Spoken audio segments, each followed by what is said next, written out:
I want to talk about a related issue that is of concern that I don't think the public fully understands because they have been used to a civil service in government. And I think there are a lot of agencies that are rightly considered bloated and cutting would be worthwhile, probably in a lot of places.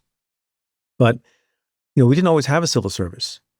And if you don't have a civil service and you still have jobs that need to be done, because you cannot reduce the government payroll to zero, what you get instead was something that we used to have in many quarters, which is patronage. Right. And patronage is fine and hunky-dory in the short term for the political regime that's in power, but it's terrible in the long run. Do you have a view, or do you want to explain a little bit about what is in store for us if we eviscerate the civil service?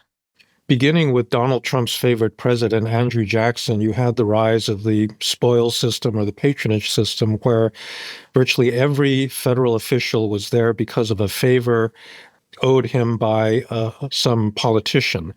And in the late 19th century, the government, every postmaster would turn over every 2 years when the other party took power. And you had no professionalism, no continuity. You had these big city machines like Tammany Hall that were highly corrupt, which were the kind of epitome of patronage. And it was only with the passage of the Pendleton Act in the early 1880s that you established a merit-based civil service for the first time with, educational requirements, civil service exams, and the like.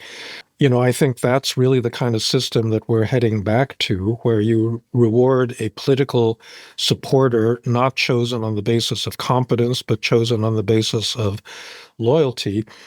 The United States is not going to collapse, but it's going to be much more corrupt. It's going to be much less efficient.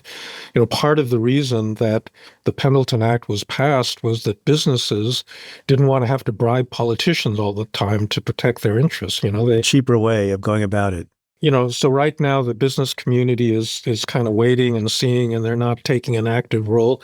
I think it's really important that they wake up and recognize that their fortunes really depend on having a nonpartisan, professional, competent government. And if you destroy that kind of government, it's not going to be good for them. Yeah, it's sort of like the having everything your way and it doesn't add up with tariffs and lower inflation. So here, under the guise of trying to root out waste, fraud, and abuse, you're going to effectively replace a civil service system with a patronage system. Well, guess which system gives you more waste, fraud, and abuse? It's the earlier one. Is one solution here, and I want to quote something else that you wrote more recently.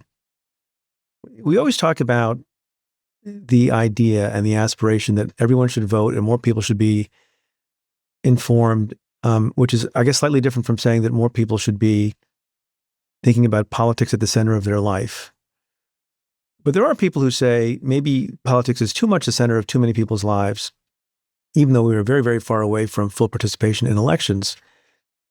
And you wrote, I wonder if you could explain what you meant. Trust is important. It's the glue that makes institutions work and that makes norms work and that keeps society on track. And I agree with that.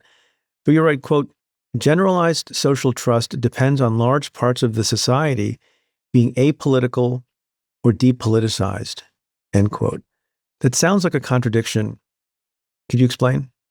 Well, I think that you can see the drawbacks of excessive participation in the current situation, where, especially on the right, you have people that are incredibly mobilized. They're glued to Fox News or to the internet or to Joe Rogan, and they're sort of listening very intently. They're very well organized. And, I think that that's been one of the sources of polarization. Okay, so take this as an example. Americans should not be choosing the kind of food they eat, the kind of football teams they cheer for on the basis of partisan loyalties. But what you've been seeing over the last, few years is the spread of partisan politics into all sorts of areas where, it didn't exist before. Consumer choice should be, boring and, based on, what what kind of breakfast cereal you like, not whether you're red or blue, Republican or Democrat. But, in a way, the political activism has been going into all sorts of places that it shouldn't. The one big worry I have is that there's a whole bunch of officials in the U.S. government that have what's called for-cause removal protection, meaning that you can't just arbitrarily fire them. So that's the head of the Bureau of Labor Statistics, the head of the Census Bureau, these inspector generals. I think people have wisely understood that these should not be regarded as politicized, partisan offices. You need people that can manage these things impartially. And that's exactly what's being attacked right now.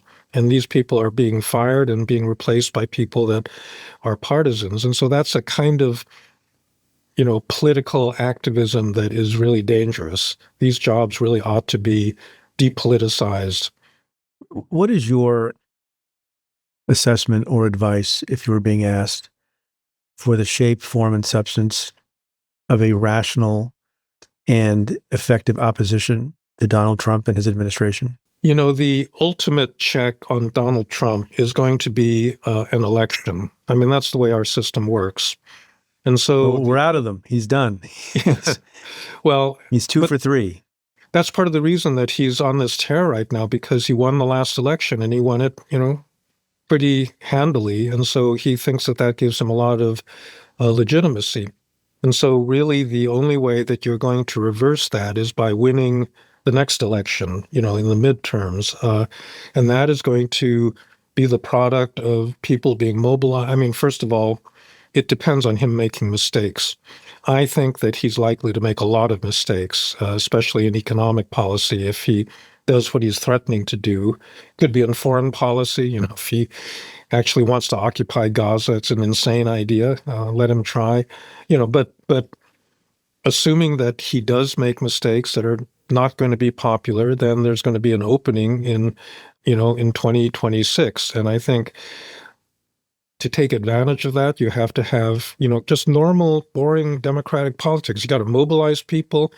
You got to inform people. You've got to monitor what's happening. You've got to make people aware of abuses and get them angry so that they will go to the polling place and vote for a different party, or peel away some of the Republicans that I think at this point have been swallowing their discomfort with Trump because he's intimidated them. But at some point, they may be able to break free.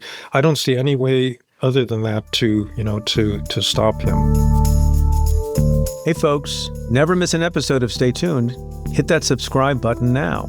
If you'd like to support our work, consider becoming a member of Cafe Insider. You'll get exclusive access to my weekly podcast with Joyce Vance, where we break down the biggest legal and political stories. Head to cafe.com/insider to learn more and to join. That's cafe.com/insider.